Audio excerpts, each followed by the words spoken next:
Bonsoir à toutes et à tous, bienvenue dans cette nouvelle formation. Une nouvelle formation qui, une fois de plus, sera axée autour de la crypto-monnaie Pi. Vous n'êtes pas sans savoir que d'ici décembre, le projet serait listé et on va pouvoir se faire des échanges de Pi sur les différentes marketplaces. Les divers projets liés aux conceptions des applications sont actuellement en cours au niveau du Pi Hackathon et d'ici là, on doit pouvoir voir les résultats. Mais avant cette date, qu'est-ce qu'on peut faire pour miner le plus de Pi possible? C'est ce que nous allons voir dans cette nouvelle vidéo. Comment on peut miner en moyenne 70 voire 100 Pi par jour? Parce que plusieurs personnes m'ont interpellé sur la question. Comment il peut faire pour gagner le plus de Pi avant le mainnet? Donc je vais vous donner une petite astuce afin de pouvoir atteindre cet objectif. Mais avant de continuer, je vais vous inviter à aimer la vidéo, à la partager dans tous les réseaux Pi pour que les nouveaux pionniers soient informés, parce que cette vidéo s'adresse surtout au niveau mineur. Donc c'est un secret de polichinelle que pour gagner le plus de Pi, il faut mettre son cercle de sécurité à 100%, ce qu'on a déjà vu dans la vidéo précédente. Mais ce qui fait encore gagner plus de Pi, c'est le rôle d'ambassadeur. Pour être ambassadeur, il suffit simplement d'inviter des gens via son lien de parrainage, des gens à s'inscrire via son lien de parrainage. Nous allons d'ailleurs faire la comparaison de deux comptes. Un compte qui n'a pas de filleul et un compte qui a de filleul. Vous voyez, dans ce compte, il y a seulement un membre. L'équipe de minage compte seulement un membre. Et la vitesse de minage est à 0,15 Pi par heure. Dans le même temps, pour quelqu'un qui a 70 membres actifs dans son équipe de minage, la vitesse de minage est de plus de 3 Pi par heure. Donc vous voyez un peu, celui qui a fait l'effort d'inviter des gens à s'inscrire via son lien de parrainage gagne forcément plus de Pi que celui qui n'a invité personne. Donc ce compte qui a 3 Pi par heure en moyenne en une journée, il a au moins 72 Pi. Donc pour gagner le plus de Pi, il faut inviter des gens via son lien de parrainage. Comment inviter des gens via son lien de parrainage, c'est la question. Il faut simplement aller dans profil.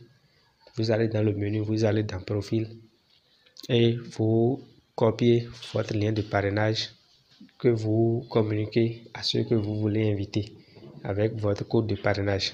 Mais attention, il ne suffira pas d'inviter des gens n'importe comment, parce que vous avez une lourde responsabilité lorsque vous êtes le parrain de quelqu'un dans le projet Pi.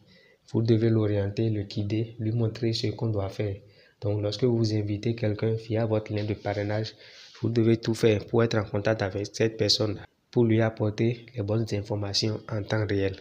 Donc il faut prendre le rôle de parrain très au sérieux afin de ne pas inviter des gens qui vont remplir votre équipe de minage. Parce que s'ils sont dans votre équipe de minage et ils ne minent pas, vous n'allez pas gagner des Pi via leur présence. Donc c'est très important, il faut les maintenir motivés afin qu'ils soient toujours actifs sur le réseau. D'ailleurs, s'il y en a d'entre vous qui êtes inscrits sur Pi Network et qui n'est pas dans un groupe, nous avons plein de groupes dédiés auxquels nous pouvons vous ajouter. Ne pas inviter des gens n'importe comment implique aussi le fait que vous devez avoir des tests bien rédigés sur le sujet. Parce que si vous publiez le test standard qui se trouve dans Pi Network, vous n'allez pas pouvoir accrocher le plus de monde possible. Donc il y a assez de publications sur le sujet sur la page Facebook Béni Service que vous pouvez modifier. Vous pouvez y mettre votre lien de parrainage et relayer dans vos différents canaux afin de mieux impacter. Vous avez aussi la possibilité d'appuyer sur le bouton inviter qui se trouve sur votre interface d'utilisateur. Lorsque vous appuyez dessus, vous choisissez la langue français ou bien anglais suivant votre pays ou bien suivant votre cible, suivant la langue de ceux à qui vous voulez envoyer l'invitation. Et vous n'aurez plus qu'à choisir le canal sur lequel vous voulez diffuser votre test d'invitation. Mais cette méthode n'est pas très conseillée. Il est préférable de modifier les tests qui se trouvent sur la page Facebook Béni Service, comme je l'ai dit tantôt. Ça va être beaucoup plus impactant. Donc voilà en bref qui met un terme à cette petite vidéo. J'ai voulu qu'elle soit vraiment très brève. Donc si vous avez aimé, n'hésitez pas à mettre un petit pouce, à la partager. Abonnez-vous à la chaîne pour ne manquer aucune de nos prochaines publications. Sur ce, bon minage à tous et à très bientôt.